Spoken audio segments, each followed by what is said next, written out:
performance lies in the period from about 1890 to 1930. That was the golden era of theater and salon and hotel orchestras. My earliest musical background was in Grand Rapids, where I grew up. I studied violin. At the time, one of the big influences, along with my teachers, was actually my mother. When she was young, had played in silent theaters occasionally, accompanied the Kiwanis choirs, and did all the things that a musician did in a small town. And it was from her that I developed an interest, really, in the music of that period.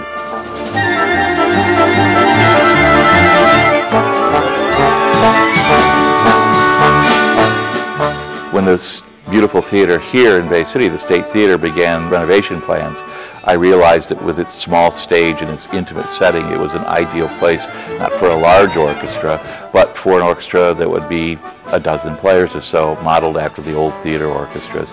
And it was from that the Bijou itself was formed.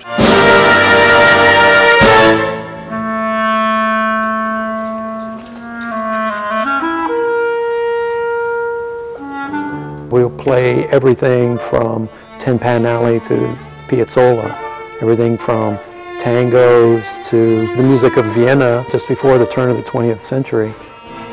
We're not interested in modern versions of old music. We want to play the old music as it was printed. Old music as it was printed is becoming something that's increasingly difficult to find. Without the internet, I think it'd be virtually impossible for us to keep this orchestra alive. It helps us to recapture a whole period of American music making that I think we tend to have forgotten if we ever really thought about it at all. I don't want the next generation to look at what we do and say, well, that's an interesting historic curio. So we want to dig out the very best of what we do and show that the vitality in this music that was important to people 100 years ago can still be important just because it's intrinsically alive in a way that we want to share.